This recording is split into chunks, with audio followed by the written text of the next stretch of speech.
It was on one of those unusually warm spring afternoons when the air of Baker Street seemed to through the curtains, and the hum of the passing carriages outside mingled with the soft ticking of the mantel clock. Holmes sat in his familiar chair, his long legs crossed, his lean fingers steepled beneath his sharp chin, eyes half closed as if in some trance of thought.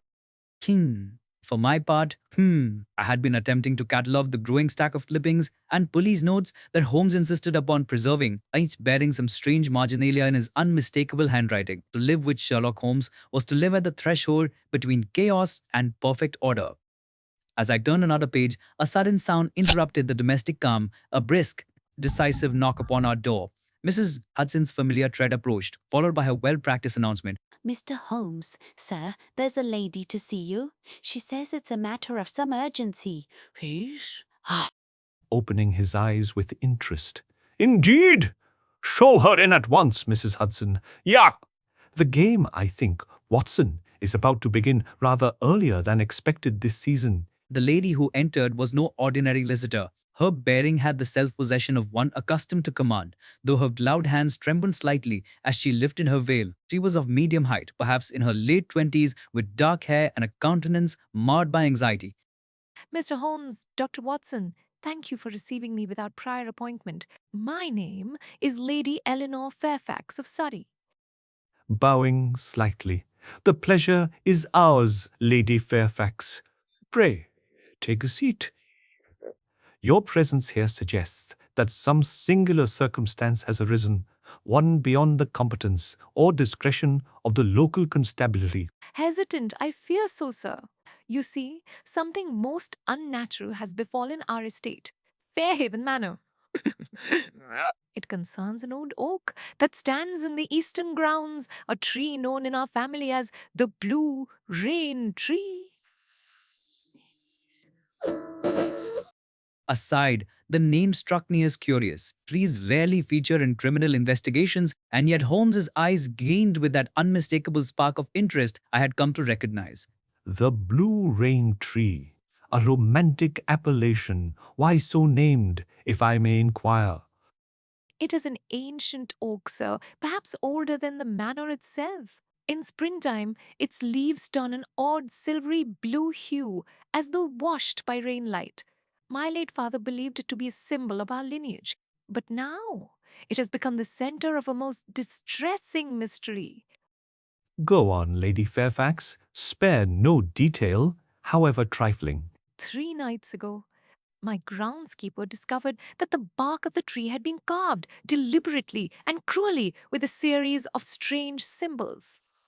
The very next day, our butler, Mr. Riggs, vanished without a trace. Concern disappeared without word or sign. Entirely. His bed was unslept in, his boots missing, and his wages untouched in his drawer. And then, this morning, I received this. She withdrew a small envelope from her reticule. It was of thick cream paper, sealed with a dark wax bearing an impression of, how shall I describe it? A leaf pierced by a serpent. Oh, symbolic artistry. May I? Symbolic artistry. Of course. Hmm. Taking the envelope delicately with his long fingers. Watson! Note the parchment. Continental manufacture. Italian perhaps, yet with an English watermark. The wax bears residue of lamp black. Clearly not a nobleman's stationery. A workman's attempt at secrecy. Scribbling notes. Your observations, Holmes, are as astonishing as ever. Elementary, my dear Watson. Elementary. Now, let us see the contents. Holmes broke the seal carefully. Inside lay a single folded sheet of paper, upon which were written 6 words in precise angular handwriting. The roots remember what men forget. Are you? That, Mr. Holmes, is all. No signature, no clue as to the sender. Curious indeed. The roots. Memory, forgetting. A metaphor, or perhaps a warning. Tell me, Lady Fairfax, was your butler a man of education or sentiment? Neither, I should say. Loyal, simple, and rather reserved. He had served my family for 15 years.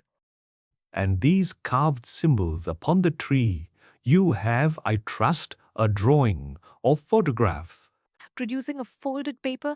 I anticipated as much. I copied them myself by lantern light. Excellent foresight. He studies the page intensely. Watson, observe, the first resembles the Greek letter psi, the second a crescent entwined with a dot, and the third, this is no ordinary cipher. It belongs to the Druidic alphabet Ogham, used by the ancient Britons. Druidic symbols on a Surrey estate? That seemed rather far-fetched. On the contrary, it may be the key to this entire affair. For if the blue rain tree is indeed ancient, it may stand upon a site of older reverence, perhaps one that certain parties wish to conceal or reclaim. Mr. Holmes, you speak as though you already suspect who carved them. I suspect why, not who yet. The identity will follow naturally. Tell me, Lady Fairfax, has there been any recent disturbance among your staff? Quarrels, dismissals, strangers seen upon the grounds? Only a vagrant seen near the eastern hedge 2 nights before Mr. Riggs vanished. The groundskeeper, Mr. Colby, reported him as muttering to himself about roots of power and a sleeping tree. That will serve as a useful thread. And your household otherwise? My husband is abroad on government business. My mother resides with me, but she is an invalid. Beyond the servants and Mr. Colby, there are no others. Holmes sat back, eyes glinting beneath the lamplight, the faint ghost of a smile upon his lips. A smile I knew well. It meant his mind had already begun to trace a path invisible to the rest of us. Lady Fairfax, you must allow us to visit Fairhaven Manor. There is more to this than superstition or rural mischief. I shall be most grateful, Mr. Holmes. Will you come at once? We shall take the afternoon train from Waterloo. Watson, you will, of course, accompany me. Bring your revolver and your medical bag. One never knows which might be of use. Grinning both, Holmes have saved our skins more than once. Indeed. Mrs. Hudson, kindly have our travelling cloaks prepared. I'd away, sir. I'll also see to your supper before you go. Within an hour, we were seated in the train compartment, the rhythmic pulse of the locomotive accompanying our thoughts as London sprawl gave way to the soft green of the countryside. Holmes sat opposite me, the letter spread upon his knee, and the photograph of the symbols resting beside it. The landscape flickered past the window, fields drenched in late afternoon gold. Holmes remained silent for a time, tapping his fingers lightly on the glass. At last, unable to contain my curiosity, I spoke. Holmes, you do not really suppose these markings to be of occult origin? Occultism is but ignorance dressed in Latin, Watson. Yet ignorance often hides crime. What we have here, I suspect, is an affair both ancient and modern, a relic of forgotten rites entangled with some very present deceit. And the butler's disappearance? That, my dear fellow, will likely prove to be the first overt move in a game already long in progress. He may be a pawn or a victim, possibly both. I could not suppress a shiver as he spoke. The whistle of the train echoed across the moors, and for a fleeting moment, I imagined the shadow of an enormous tree rising against the twilight sky, its branches heavy with secrets. Quietly, the roots remember what men forget. An apt phrase, Watson. I intend to find out precisely what those roots conceal. Thus began the singular case that Holmes later titled The Adventure of the Blue Rain Tree. Neither of us knew, as the train sped onward into the dusk, that this investigation would lead us into a web of deception reaching from the ancient groves of Britain to the corridors of power themselves. And as the first stars pierced the evening sky, Sherlock Holmes closed his eyes once more. Not in sleep, but in that profound stillness which heralded the sharpening of his extraordinary mind. Murmuring, the tree, the serpent, and the forgotten oath. Yes, Watson, the roots go deep indeed. I glanced out into the darkening countryside, and for the first time, I felt an uneasy sense that we were being watched by something unseen, patient, and very old. The train carried us deeper into the Surrey countryside, its wheels clattering rhythmically against the rails as the sky sank into dusk. The rolling fields gave way to low woodlands, and soon we passed through stretches of fog that seemed to rise like spirits from the earth itself. Holmes, ever the picture of composed alertness, stared out the window, his sharp features rendered in profile against the fleeting lights of distant hamlets. I had accompanied my friend on many strange journeys, yet there was something in his silence that evening which I found oddly unsettling. It was the silence not of weariness, but of deep calculation. At last he stirred. Watson, you are unusually quiet. Your medical mind is no doubt struggling to find a rational explanation for a butler vanishing beneath a bewitched oak tree. Smiling, I admit. Holmes, that your mention of druidic symbols has given the matter a decidedly unscientific air. Nonsense. The human hand that carved those symbols was guided by a motive, not a myth. Aging, my task is to find that motive. And what of the phrase in the letter? The roots remember what men forget? That, Watson, is the poetry of guilt. When a criminal cloaks himself in mysticism, it is almost always to conceal a more mundane transgression. I was about to press further when the train slowed, the conductor calling out the station. Godalming! Lady Fairfax awaited us upon the platform, her veil drawn once more against the evening chill. Mr. Holmes, Dr. Watson, thank you for coming. The carriage is waiting. With brisk courtesy, lead the way, Lady Fairfax. Time, in this matter, may be of greater consequence than we yet know. The ride from the station to Fairhaven Manor took nearly an hour, the wheels crunching over gravel as the mist thickened around us. The moon hung pale above the treetops, its light filtering through the fog like silver smoke. At last the manor came into view, a grand grey structure of Georgian design, its windows dark except for a single flicker in an upper chamber. A footman received us with solemn reserve and ushered us into the main hall. The place bore the hush of morning, heavy draperies, portraits in shadow, the faint scent of lavender and polish. This way, gentlemen. I shall show you the blue rain tree from the terrace. Dear, we followed her through a long gallery lined with family portraits, faces of stern men and delicate women staring down from the walls, and their painted eyes seeming almost alive in the lamplight. Doors opened upon the terrace, and there, rising out of the brume, stood the object of our visit. The tree was enormous, its trunk thick as a carriage, its leaves shimmering faintly with a hue I can only describe as blue-gray, as though moonlight itself had taken root within them. Remarkable. A rare Fagus sylvatica purpureal, no doubt altered by mineral content in the soil, hence the bluish sheen. Nature often exceeds the imaginations of poets. You see the carvings, Mr. Holmes? Near the base? Holmes bent low, examining the symbols. His magnifying glass gleamed as he traced the grooves with a gloved fingertip. Freshly cut, no more than 3 nights old, as you said. The tool used was a narrow chisel, the sort employed by masons. Observe, Watson, the strokes are even, deliberate, no hesitation. This was not the work of a vandal, but of someone performing a ritual, or an imitation of one. God kneeling beside him, there's something wedged between the roots. Excellent eye, my dear fellow. Allow me. Holmes prayed loose a small scrap of fabric, damp with soil. He held it to the lantern's light, a fragment of coarse linen, embroidered faintly with initials. J. R. Curious. Lady Fairfax, did your butler, Mr. Riggs, possess clothing marked thus? Indeed, his full name was John Riggs. That must be his. Then the trail begins here. This scrap did not find its way into the roots by accident. It was placed or torn away in struggle. Holmes continued his search methodically, eyes darting over the ground, the tree, the surrounding earth. His movements were so precise that it seemed as though the night itself obeyed his commands. Watson, bring your lantern closer. Footprints. 2 sets, one heavy, one lighter. The heavier leads toward the servants' quarters. The lighter vanishes near the brook. Both prints are recent. Could the lighter belong to the intruder, the vagrant?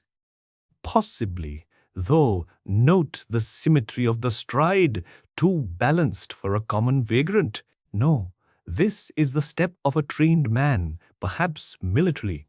The plot thickens. Eh, Anxiously. Mr. Holmes, do you think Mr. Riggs is still alive? hope is the physician's duty, not the detective's. But I do not think we have yet reached the end of his story. Pray, what out? The night air grew colder, and Lady Fairfax shivered beneath her cloak. Holmes straightened abruptly, his gaze fixed upon a shadow moving near the stables.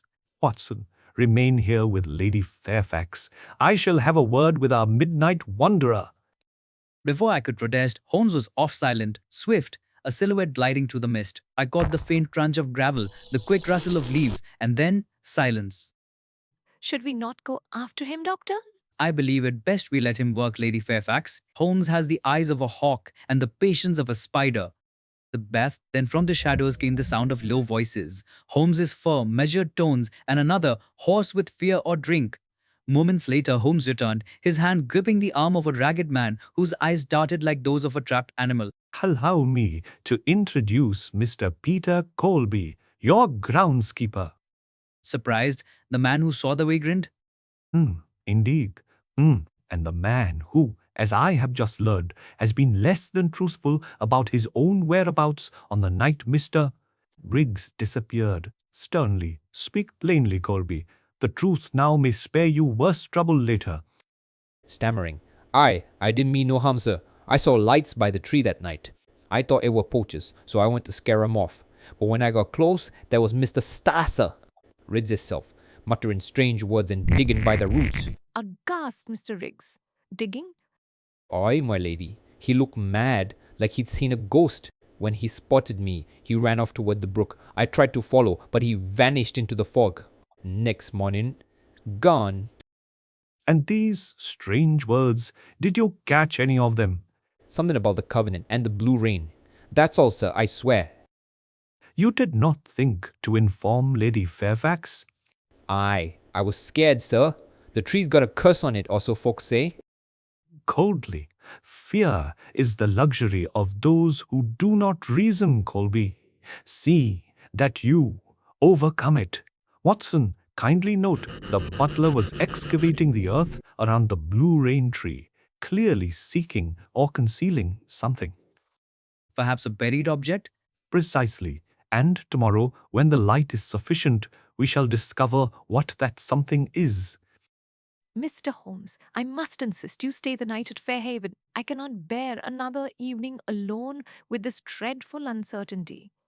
Very well. A few hours' rest will not hinder the investigation. Watson, I suggest we rise at dawn. The routes, it seems, have much to tell us. A will was shown to our chambers, large, high-ceilinged rooms overlooking the eastern lawns. Anyway, dearest, woe you enemy. As I prepared for bed, I could not resist peering from the window. There, under the wan moonlight, stood the blue rain tree, motionless yet watchful, its silver leaves glinting faintly like eyes. Sleep came fitfully. Once, I awoke to the faint sound of footsteps in the corridor, followed by the creak of a door closing somewhere below. Whether it was Holmes, restless as ever, or another prowler, I could not tell. At dawn, I found Holmes already dressed, his keen face illuminated by the grey light filtering through the curtains. Ah, good morning, Watson. I trust the ghosts of Fairhaven were polite enough to let you rest. Rubbing his eyes, barely. You've been out already, haven't you? Naturally. I could hardly resist the temptation to inspect the tree before breakfast. Come, I believe our case has taken a most promising turn. We hurried down to the terrace, where the morning mist still clung to the grass. Holmes pointed to a patch of disturbed soil near the roots. I found this, half buried and carefully wrapped in oilcloth. He unwrapped the bundle, revealing a small ornate box of dark wood bound in brass. On its lid was engraved the same serpent and leaf symbol as on the mysterious letter. My heart quickened as Holmes lifted the latch. Inside lay a folded parchment, pretty with age, and a small fragment of metal shaped like a key. Watson, observe the inscription. Written in faded ink were the words, "The covenant of the rain tree shall guard the secret of the chiard." Own. Holmes looked up, his expression alight with the fierce joy of discovery. My dear Watson, we are no longer dealing with a mere disappearance. We have stepped into a conspiracy that may touch the very foundations of England itself. I felt a chill run through me despite the morning sun. discovery of the brass-bound box beneath the blue rain tree marked the true beginning of our advv. Ensure. The mist that clung to the lawns of Fairhaven that morning seemed almost reluctant to lift, as though the very air sought to keep its secrets veiled. Holmes, however, was already at work with a feverish energy that belied his usual cool detachment. He had carried the box to the library, a long oak-paneled chamber that smelled faintly of dust and age. Furs. The great hearth had been lit at Lady Fairfax's request, and the firelight flickered across the shelves of ancient volumes and family portraits. Holmes placed the box upon the central table beside his magnifying glass and beckoned me closer. Watson, this object has slept beneath the soil for years, perhaps decades, yet the brass is scarcely corroded. Observe the tightness of the screws, modern tools, late 19th century manufacture. Someone buried this quite recently, though the inscription upon the parchment pretends to antiquity. A deliberate deception, then? Precisely. We are dealing with a modern mind, playing with ancient symbols, and such theatrics, Watson, usually conceal a motive both practical and lucrative. Seated nearby, her hands clasped. What can this covenant possibly mean, Mr. Holmes? And how could it concern the crown? The crown, my lady, is mentioned often by fools seeking grandeur in their crimes. But sometimes, rarely, it is not metaphor. Your family archives, Lady Fairfax, do they contain references to the blue rain tree beyond the sentimental? There are papers, yes, old letters from my ancestor Sir Ambrose Fairfax, dated around 1650. I recall my father once said Sir Ambrose was accused of harboring royalist agents during Cromwell's time. With satisfaction. Ah, we begin to see the outline. A royalist sympathizer, a secret covenant, and a tree that has stood since those turbulent days. History, it seems, has left a message in your garden. Holmes unfolded the parchment with utmost care. The faded ink formed elaborate calligraphy, and though much of it was illegible, certain fragments could still be read. By oath, we bind our names to the covenant of the rain tree. 2. Preserve that which was entrusted by the hand of the king. 1:1. Below the text were signatures, half a dozen, all executed in the broad strokes of the 17th century hand. Remarkable. Watson, you perceive how history repeats its patterns of secrecy. And now, this small metallic key. Note the craftsmanship. It belongs to a lock of narrow bore, likely a casket or cabinet, rather than a door. You think there is something else to be found? Undoubtedly. Whoever unearthed this box, Mr. Riggs, perhaps, must have been seeking the companion object to which the key belongs. He discovered part of the puzzle and vanished before he could claim the rest. But where could such an object be hidden? The answer, Lady Fairfax, or lies in the very words. The roots, remember. We must look not to the tree, but to what the tree overlooks. The manor itself may be built upon older foundations. Holmes rose suddenly and crossed to the shelves, one as accession. His long fingers darted among the rows of books until they found a particular volume, which he drew out triumphantly. The Fairfax Chronicle, printed privately in 1823. Every great family keeps such records, and few ever read them. Let us see. Ah, here it is. A stone crypt beneath the eastern wing, sealed since the time of the Restoration. The eastern wing? Why, that portion of the house has been unused for years. Then, my dear lady, it is precisely where we must go. We armed ourselves with lanterns and descended into the dim corridors of the eastern wing. Dust hung in the air like gauze, disturbed only by our footsteps. Cobwebs clung to the rafters, and the scent of damp stone grew stronger as we advanced. At the far end of the corridor stood a heavy oak door, bound with iron and half covered by an old tapestry. Holmes brushed it aside and examined the lock. Rusted but serviceable. Watson, if you hand me the key from the box. Ah, excellent. Wash. Let us see whether the past welcomes our intrusion. The key turned with a reluctant groan, and the door opened upon a narrow stair descending into blackness. Our lanterns revealed rough-hewn walls, slick with moisture. leading downward to what seemed an ancient crypt. Holmes led the way, his silhouette flickering against the walls. The air grew colder, and soon we emerged into a small chamber, its ceiling low and arched, the floor strewn with debris. In the center stood a stone chest, carved with the same serpent and leaf motif we had seen before. The plot thickens beautifully, Watson. Observe the markings, identical to those on the box. This, I believe, is the heart of our mystery. Holmes knelt before the chest, his movements deliberate, softens away centuries of dust, and placed the key into the lock plate. With a faint click, the mechanism yielded. SS. Inside lay not treasure, but documents, rolled parchments bound with faded ribbons, and a small velvet pouch containing several golden seals. Holmes examined them closely. The Great Seal of Charles the First. Why? Authentic, beyond doubt. Watson, these papers may contain correspondence of immense historical importance, perhaps even evidence of secret royal dealings during the interregnum. He went on. Then why would Mr. Riggs or anyone risk his life to unearth them now? Because such evidence, in the wrong hands, could command a price greater than gold. Imagine the scandal if proof were found of certain noble houses betraying or aiding the crown in those years. Uneasy, Holmes. You mean to say this is no mere ghost story, it's blackmail? Precisely. And the butler, Riggs, stumbled upon it. Whether by accident or instruction, he unearthed the box and vanished before his employers could silence him. Mr. Holmes, you do not think I. Gently, my dear lady, suspicion is the detective's instrument, not his conclusion. You have been forthright throughout, and your distress is genuine. The true author of this intrigue will soon reveal himself, likely under pressure. Holmes carefully replaced the papers and sealed the chest once more. We must secure these items until I have examined them fully. I shall need to compare the handwriting to that of our anonymous letter. As we ascended the stairs, I heard a faint sound above us, a quick footstep retreating down the corridor. Holmes froze. Someone has been listening. Quick, Watson!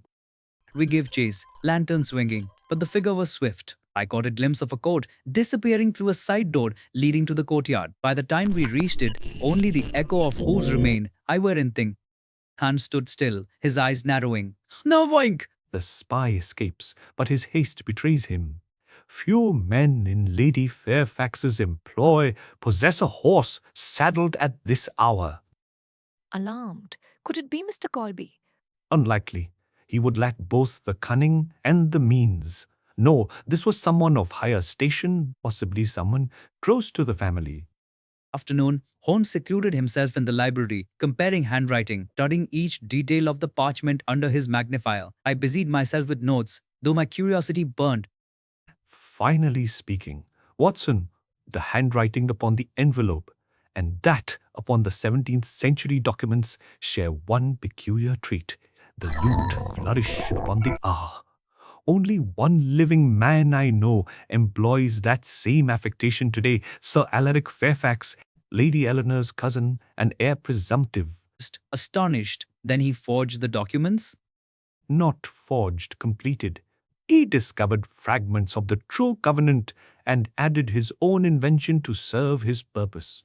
A clever man, if lacking in restraint. He means to sell the legend of royal treachery to the highest bidder and discredit Lady Fairfax in the process. Entering quietly, Mr. Holmes, Sir Alaric is expected this evening. He sent word that he would dine with us. Smiling faintly, indeed he will.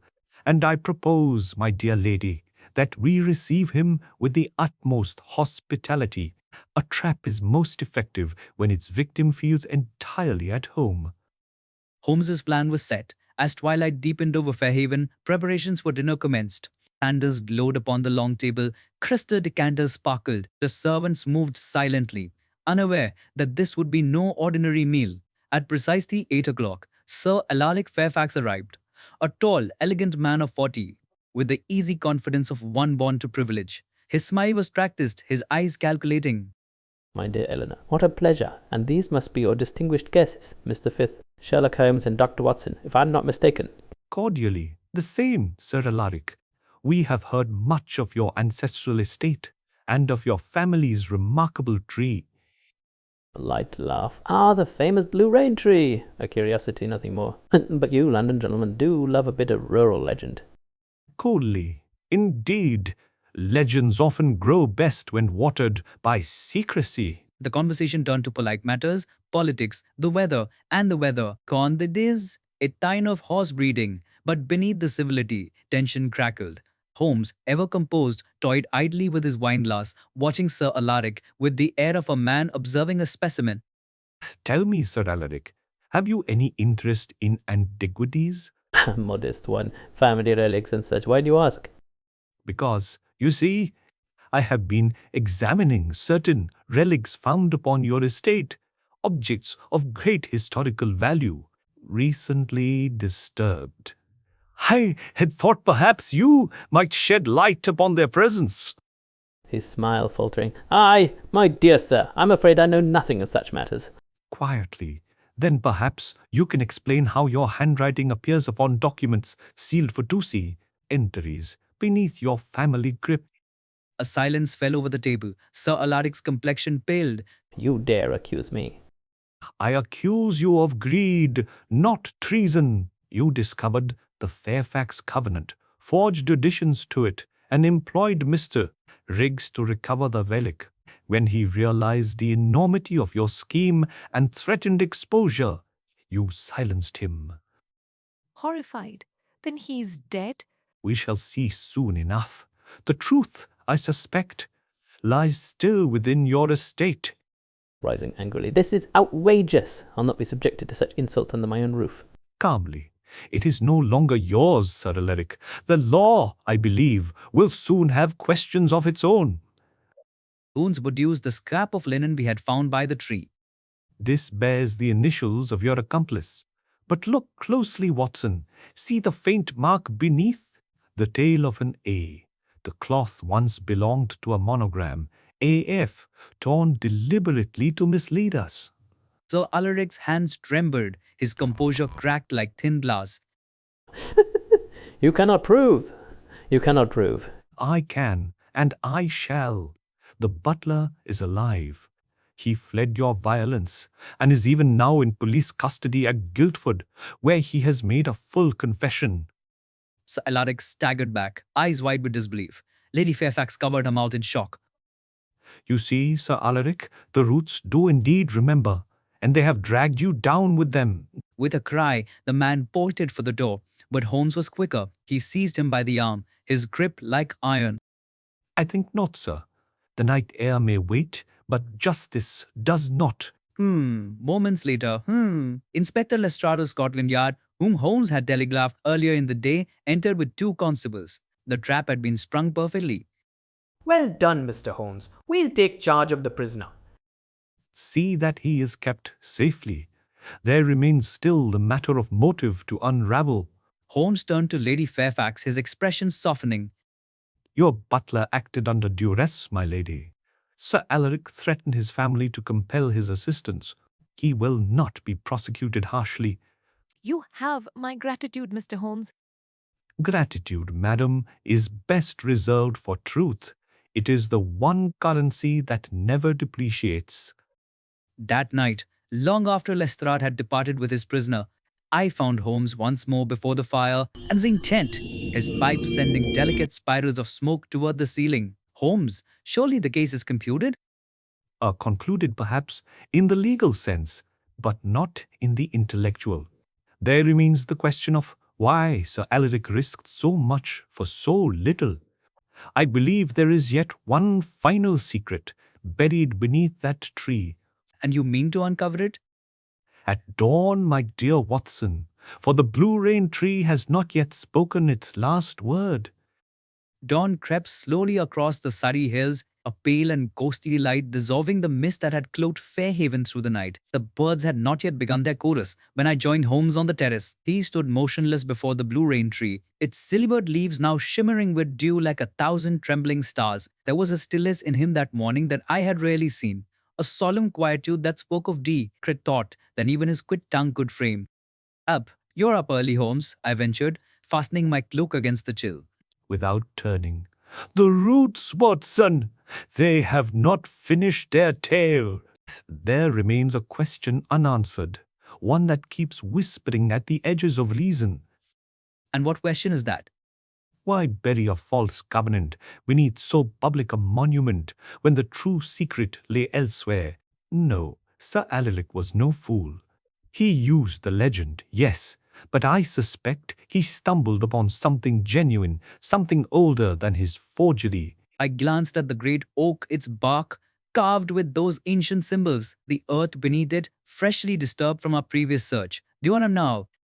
You believe there is something yet concealed? Not concealed, guarded. There is a difference. Nature itself may serve as keeper to a truth that men have long forgotten. Holmes knelt, examining the soil near the roots. The earth was soft, dark, and damp with morning dew. He brushed aside leaves and fragments of bark, studying each depression with the care of an archaeologist deciphering runes. Observe here, Watson, the soil compaction. See how the layer beneath differs slightly in tone? This suggests it was once disturbed and refilled recently, yes, but also many years ago, perhaps generations apart. You think someone else before Sir Alaric dug here? Precisely. And the difference in depth suggests the earlier dig was to a much lower reach. Hand me the spade, if you please. Together we worked in silence. The rhythmic scrape of metal against earth punctuated by Holmes's occasional observations. Chill air carried the scent of wet leaves and iron-rich soil. After some minutes, my spade struck something solid. Holmes leaned forward eagerly. Gently now, Watson. We may be touching the very bones of history. We cleared the soil to reveal a stone slab, flat and smooth, about 2 feet wide. Along its edge ran faint etchings. The same serpent-and-leaf emblem again, though worn by age. This is no ordinary grave marker. Note the craftsmanship, 17th century masonry. Assist me in lifting it. With effort, we pried the stone aside. Beneath it lay a cavity no larger than a chest, and within that hollow, wrapped in decayed cloth, rested a long wooden case. Holmes drew it forth with reverent care. He wiped away the grime to reveal faint lettering upon the lid. "For England's dawn." Softly. How exquisite! The very phrase of an idealist, Watson, one who believed that what he buried would rise again when England needed it most. Holmes unlatched the case. Inside lay a bundle of manuscripts, bound with crimson ribbon, and upon them a small golden locket. He opened it, and both of us drew breaths sharply.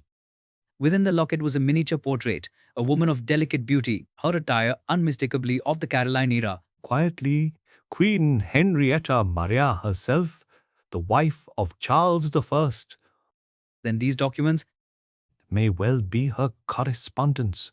See the seal, the signature, authentic beyond doubt. Watson, we hold in our hands the lost letters of the exiled queen, hidden to preserve secrets of state that could have altered the monarchy's course. but why here, in the grounds of Fairhaven? Sir Ambrose Fairfax, your ancestors' forebear, must have been entrusted with their safekeeping during the wars.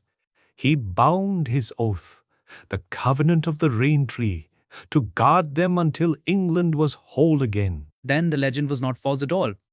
No, Watson, merely misunderstood. Approaching, wrapped in shawl. "Mr. Holmes! Doctor! What have you found?"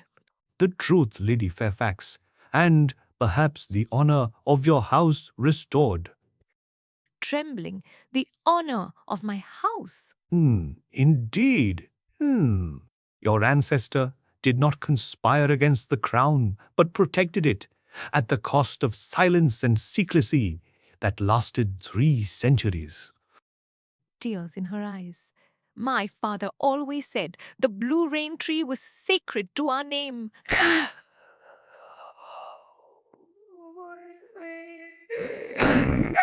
How right he was. Sacred indeed. Though I suspect neither he nor Sir Alaric grasped the magnitude of what it concealed.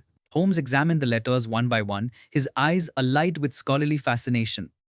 These are not mere personal notes, Watson. They contain intelligence movements of armies, names of sympathizers.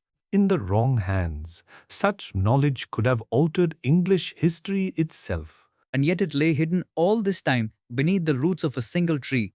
Smiling faintly, the roots remember what men forget. A poet's phrase, and yet truer than any I've heard. Lady Fairfax knelt beside the open case, her hand resting lightly upon the old wood. Mr. Holmes, what will become of them? These papers.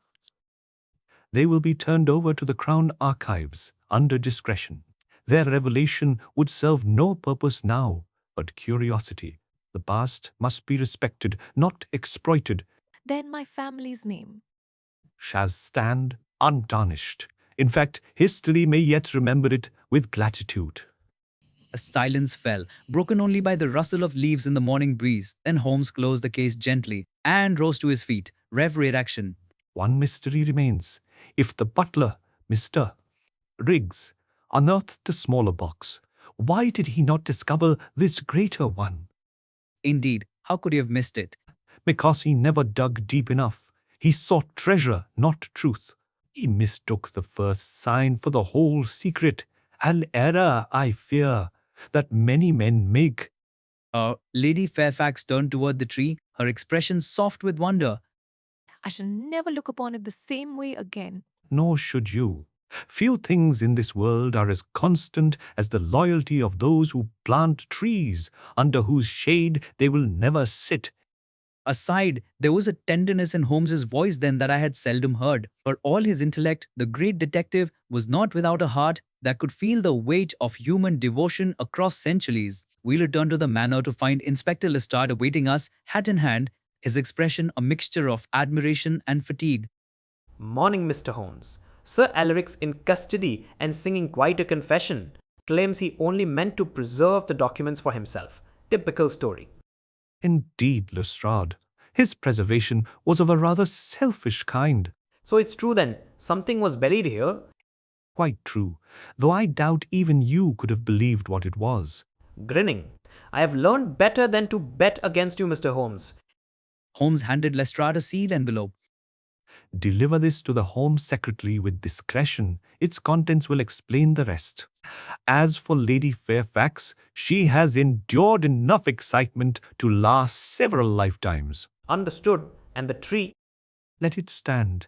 It has earned its peace. After the inspector departed, Holmes and I lingered once more by the terrace. The sun now touched the highest branches, turning the dew to diamonds. Holmes, I said at last, do you ever tire of these strange adventures? Tired, Watson? Never. Each case is but a variation of one great riddle, the nature of truth itself. What we call mystery is merely the shadow cast by our own ignorance. And the blue rain tree? What shadow does it cast? None, my dear fellow. It stands in light, unmoved by men's follies, yet witness to them all. He smiled faintly, then turned toward the manor. Come, Watson. Breakfast awaits, and Mrs. Guller's Veses. Hudson's coffee will taste better than the damp air of Surrey. We laughed, though softly, for something about that place inspired reverence. As we walked back, I glanced once more at the blue rain tree, standing proud against the brightening sky. Its leaves trembled faintly in the wind, as though it too was relieved that its secret had at last been spoken aloud. It was a raw and blustery afternoon when Holmes and I at last returned to London. The grey November clouds hung low over the rooftops, and the hansom cab rattled through Baker Street as though eager to escape the wind's pursuit. Our case in Surrey had ended, the matter of Fairhaven Manor resolved, and yet, as I watched Holmes's profile against the drizzle-smeared window, I sensed that his mind was still far from repose. Tooth One-Bee appeared, comfortingly unchanged. The familiar scent of tobacco and the faint crackle from the hearth welcomed us home. Mrs. Ahome, Hudson, ever solicitous, bustled forward with hot tea and a newspaper. Ah, Mr. Holmes, Dr. Watson. Back from another of your country adventures, I see. You both look half frozen.